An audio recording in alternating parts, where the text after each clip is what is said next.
बिहार में देखा जाए तो SC/ST एक्ट के तहत FIR समझिए, अगर उनको जितना हिस्सा था अपना हिस्सा भर लेते तो दूसरे को रिजर्वेशन हमारा राजनीतिक शोषण हो रहा है, हमारा आर्थिक शोषण हो रहा है, मेरा सामाजिक शोषण तो चल ही रहा है। दलितों की हत्या होती है तो आश्रितों को नौकरी दी जाएगी, आज तक कहीं स्कॉलरशिप बंद कर दिया गया, नहर पर, बिल्डिंग पर, बिजली विभाग को। दलित महापंचायत बुलाएंगे, पूरे बिहार ही नहीं पूरे देश के लोग आएंगे। अरे संविधान ही नहीं रहेगा, आरक्षण ही नहीं रहेगा तो देश कैसे? अलग अलग कास्टों में बटे हुए हैं, अलग अलग जो राह लाते हैं, मन में जो वैदिक आरक्षण उसको जनजात मिल रहा है तो फिर संवैधानिक आरक्षण की बात और कैसे? जो सरकार का दायित्व है, अपने सरकार अपने दायित्व से विमुख। आज आने वाला रिजल्ट भी यही कह रहा है कि अगर हम टुकड़े टुकड़े में बटे तो हम लोग को हस्त। संविधान तो दबे कुचले वंचितों का संविधान के लिए आरक्षण का अधिकार है। नमस्कार, आप देख रहे हैं तीसरा पक्ष न्यूज नेटवर्क। जैसा कि आप जानते हैं कि बाबा साहेब डॉक्टर भीमराव अंबेडकर की परिनिर्वाण दिवस 6 दिसंबर 2023 को है, लेकिन 2 दिन पहले यानी 3 दिसंबर 2023 को भीम सैनिक दल द्वारा दलित महापंचायत बुलाई गई, जिसमें अनुसूचित जाति के विभिन्न जातियों की बुद्धिजीवी और सामाजिक कार्यकर्ता शामिल हुए। इस महापंचायत में संविधान की सुरक्षा, आरक्षण और दलित उत्पीड़न पर सवाल उठाए गए। आइए आगे आपको सुनवाते हैं कि वे लोग क्या कह रहे हैं। पंचायत में तमाम बिहार के कर्मचारी, बुद्धिजीवी, सामाजिक कार्यकर्ता प्रत्येक जिले से आए थे और जो मुख्य एजेंडा था, जो सामाजिक, आर्थिक, शैक्षणिक, न्यायिक और सांस्कृतिक में भागीदारी, SC/ST सब प्लान लागू हो बिहार में, और छात्राओं का मुद्दा था जो छात्रवृत्ति कई वर्षों से बंद है वो चालू हो, छात्रवृत्ति बढ़ोतरी हो और प्रत्येक जिला में छात्रावास 2000 की कैपेसिटी का निर्माण हो और राजधानी में 20,000 कैपेसिटी का निर्माण हो, और साथ साथ जो है आवासहीनों को और भूमिहीनों को जो है मैंने 10 डिसमिल जमीन आवास मुआवजा कराया जाए, और ठेके प्रथा जो सफाई कर्मी हैं जो ठेके पर बहाल हो रहे हैं उनकी प्रथा ठेकेदारी प्रथा बंद करके उनको जो अस्थायी रूप से बहाली हो और वेतनमान सम्मानजनक उनको वेतनमान दी जाए। और खासकर जो है बिहार में देखा जाए तो SC/ST एक्ट के तहत जो FIR नहीं होता है उसका ये SC/ST एक्ट का जो है सही से अनुपालन किया जाए। और खासकर जो आपको बता दें कि बिहार के मौजूदा जो है मुख्यमंत्री ने उन्होंने घोषणा किया था, आदरणीय मुख्यमंत्री जो है नीतीश कुमार जी ने घोषणा किए थे कि अगर हत्या होती है, अगर दलितों की हत्या होती है तो आश्रितों को नौकरी दी जाएगी, आज तक कहीं नहीं दी गई। तो उनसे निवेदन है, आग्रह है कि जल्द से जल्द ये इस पर संज्ञान लिया जाए, अन्यथा हम लोग जो है राष्ट्रीय दलित महापंचायत बुलाएंगे, पूरे बिहार ही नहीं पूरे देश के लोग आएंगे उस महादलित पंचायत में, राष्ट्रीय दलित पंचायत में। आज हम लोग घोषणा करते हैं, संकल्पित लिए हैं, अगर राज्य सरकार या केंद्र सरकार हमारी बात को नहीं सुनती है तो हम लोग जो है चरणबद्ध आंदोलन इसी तरह से इस दलित महापंचायत में हमने निर्णय लिया है, हम लोग ने निर्णय लिया है। अगर सरकार नहीं सुनेगी तो हम लोग सड़कों पर भी उतरने के लिए 2 अप्रैल जैसा हम लोग ऐतिहासिक पुनः हम जो कार्य करेंगे।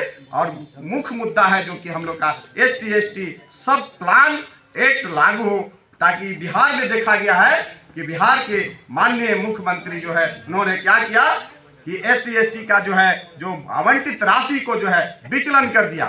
ये भाई SC/ST का राशि दिया जाता है, उसको विचलन कर दिया गया, ये कहाँ क्या न्याय है? तो कहीं ना कहीं SC/ST के साथ अन्याय हो रहा है और बिहार ही नहीं पूरे देश में अन्याय हो रहा है। यार केंद्र सरकार हो या राज्य सरकार हो, दोनों में अन्याय हो रहा है। इसीलिए हम आदरणीय बिहार के मुख्यमंत्री से निवेदन करना चाहते हैं कि हमारी मांग को पूरी की जाए, अन्यथा हम लोग जो है जल्द राष्ट्रीय दलित महापंचायत बुलाएंगे। यही आज बिहार दलित पंचायत में निर्णय लिया गया। चंदन जी, एक और सवाल है, भीम संसद अभी रखा गया था बिहार सरकार के द्वारा, उसे कैसे देखते हैं? देखिए, कहा जाता है बरसाती मेढक जो है ना चलते रहते हैं, लोग बरसात में ही मेढक निकलते हैं। हम लोग जो है ना सड़कों पर आंदोलन करते हैं और जमीन से जुड़े हुए लोग हैं। हम किसी पर टिप्पणी नहीं करना चाहते हैं, बाबा साहब के सच्चे अनुयायी हैं। और मैं बार बार कह देता हूं कि मैं राजनीति नहीं करता हूं, लेकिन सामाजिक राजनीति जरूर करता हूं। अगर समाज के में अन्याय होगा तो हम लोग सड़कों पर आएंगे। इसी तरह से दलित महापंचायत बुलाएंगे और तमाम दलित महापंचायत क्यों वंचित महापंचायत बुलाएंगे।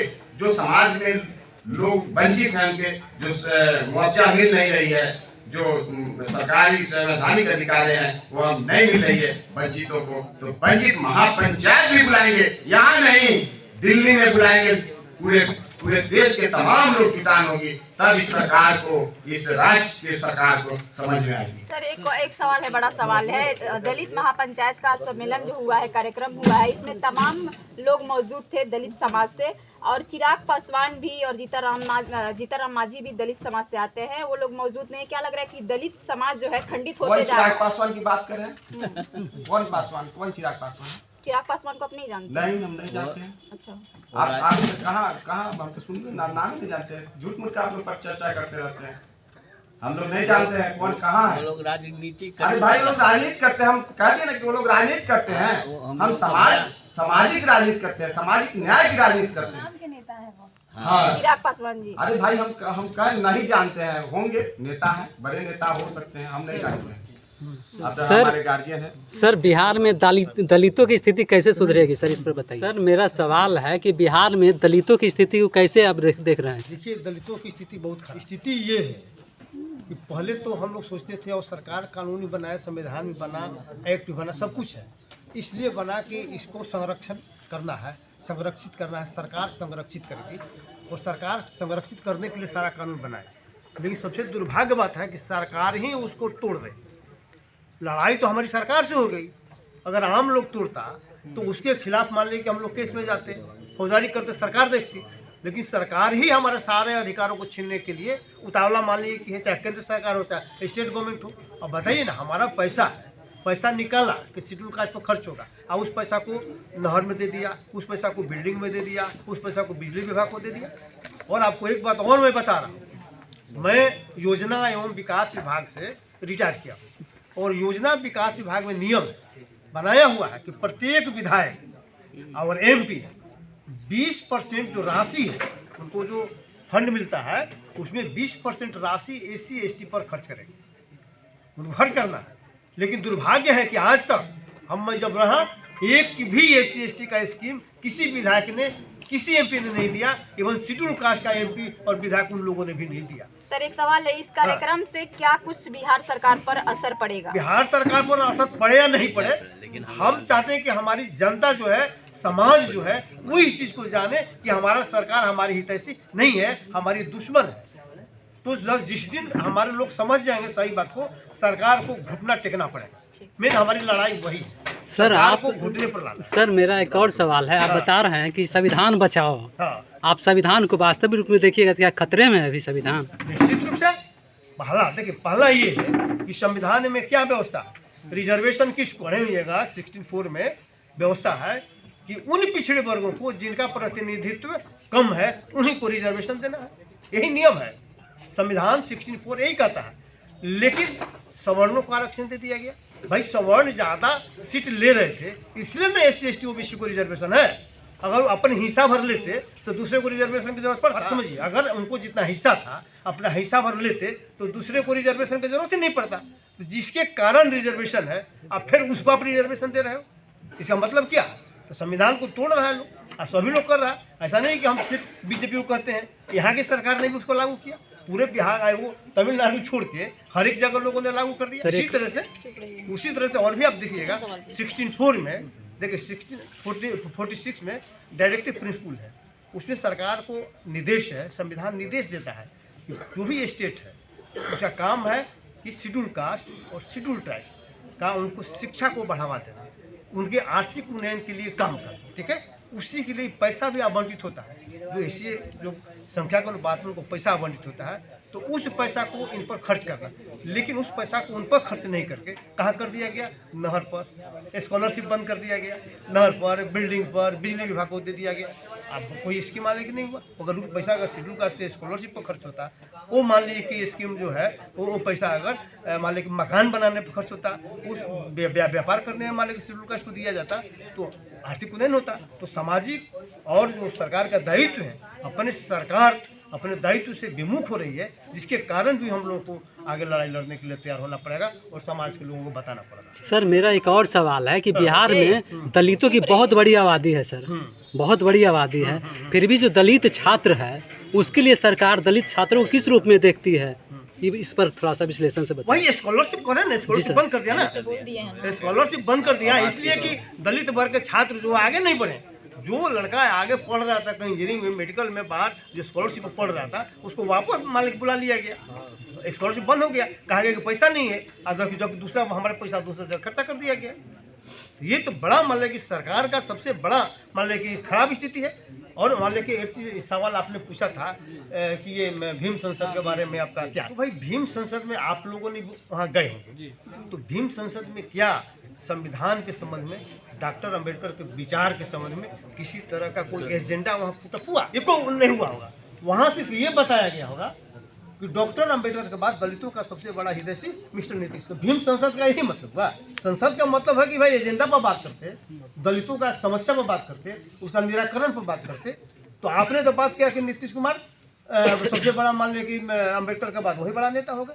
तो कहने का मतलब कि आपने प्रचार करने के लिए, दुष्प्रचार करने के लिए, इलेक्शन में लाभ लेने के लिए इस तरह से मान लिया कि आपने संसद बुलाया। और हमारे नेताओं को, जो दलित वर्ग के जो नेता उसमें थे, उनका क्या काम रह गया था? प्रचार करना। ये समाज के प्रतिनिधि नहीं हो गए, क्योंकि कौन हो गए? ये सरकार के प्रचारक हो गए। तो प्रचारक जो उनका अपना दायित्व था समाज का प्रतिनिधित्व करना, सरकार जो गलत काम कर रही थी उसके खिलाफ खड़ा होना, सरकार को बताना कि इससे हमारा समाज नाराज हो रहा है, समाज को दिक्कत है, समाज खुश नहीं है, नाखुश है आपसे, तो आप उसको बदलिए नहीं करिए। तो ये कहने के बदले उनका प्रचार करने में मान लेके लोग लगा दिया गया। तो ये दुष्प्रचारक कह दीजिए, आपको दुष्प्रचारक मान लीजिए पार्टी के लोग हैं, दुष्प्रचारक अपने नेता का प्रचार करने वाले लोग हैं, समाज से उनको कोई लेना देना। परिचय दीजिएगा सर। मेरा नाम हरिकेश्वर राम, संरक्षक भीम सैनिक दल और संस्थापक आरक्षण बचाओ संविधान बचाओ मोर्चा। समाज के उत्थान के लिए क्या कहिएगा? दलित की समस्याओं को जो हमारी हो रही है उसके प्रति हमारी बोलबंदी है, एकजुटता का प्रदर्शन है जी, समझ गए जी, क्योंकि डे टू डे जी, मनो दिनचर्या बन गई है, हमारे हर एक चीज़ का हकमारी हो रहा है। जी, जैसा कि अध्यक्ष जी ने कहा न जी, कि हर चीज़ में हमारा आर्थिक शोषण हो रहा है, हमारा राजनीतिक शोषण हो रहा है, हमारा आर्थिक शोषण हो रहा है, जी, मेरा सामाजिक शोषण तो चल ही रहा है, ये तो सदियों का थी है, समझ गए। जी, तो हर तरह से हमारा शोषण हो रहा है। और यह जो भीम संसद की बात आपने कही, जी, भीम संसद विशुद्ध रूप से बाबा साहेब महान व्यक्ति को राजनीतिकरण करना है, सुन लो, और कुछ नहीं। महान बाबा साहब जैसे महान व्यक्ति का राजनीतिकरण कर रहा है, तो समझ गए। बढ़ चढ़ के हिस्सा तो दलित समाज से नेता जो आते हैं वही लोग लिए थे। बढ़ चढ़ के हिस्सा दलित समाज का तो दलीय बंधुआ मजदूर है, वो क्या करेगा? दलीय बंधुआ मजदूर है। जी, अब बताते हैं, तुम लिखो सवर्णों का आरक्षण, जिसको जन्मजात वैदिक आरक्षण मिला हुआ है। वैदिक आरक्षण समझते हो? वैदिक आरक्षण, सारी सुविधा हम लोगों को अधिकारों से वंचित करके और सब चीज में मनो अधिकार जो है वह वैदिक आरक्षण मनो जन्मजात उसको प्राप्त है। तो फिर उसको कैसे मिलेगा? जब वैदिक आरक्षण उसको जन्मजात मिल रहा है तो फिर संवैधानिक आरक्षण की बात कैसी? सोचो। फिर ये सवर्णों को 10% दिया गया है। यही तो कह रहे हैं, जिसकी गरीब जो संविधान जो गैर संवैधानिक कार्य किया है इन्होंने, इसलिए कि जो वैदिक आरक्षण का हकदार है उसको संवैधानिक अधिकार कैसे? संविधान तो दबे कुचले वंचितों का संविधान के लिए आरक्षण का अधिकार है, और जो सुविधा भोगी है वो उसको भी आरक्षण मिलेगा। समाज को बचना चाहिए, इसलिए कि वंचित आरक्षण वाले को कभी संवैधानिक आरक्षण की सुविधा नहीं होनी चाहिए, और हमारा संविधान यही कहता है। सर आपका नाम जानेंगे? केदार पासवान, इंजीनियर केदार पासवान लिखो। मैं डॉक्टर हुलेस मांझी और है ना वो रंजीत, अभी तो वर्तमान में मैं पार्टी से जुड़ा हूँ, जदयू का महासचिव हूँ। या अनुसूचित जाति समागम हो रही है, इसका परिचायक है कि आज जो अपनी कमजोर ताकतों को एकजुट करने का कवायद ये वर्षों से हमारे गार्जियनों का सपना था, जिनका आपने सुना, और आने वाला दिन में इसकी सख्त जरूरत है। आज हम हमारे परिवार बाएं दाएं और इनके बहकावे में उनके बहकावे में नहीं जाएं। आज आने वाला रिजल्ट भी यही कह रहा है कि अगर हम टुकड़े टुकड़े में बटे तो हम लोग को हश्र वही होगा उल्टा। जैसे कहता था ना, साधु सिखाते थे शिकारी आएगा, जाल बिछाएगा, दाना डालेगा और लोभ में फंसना नहीं।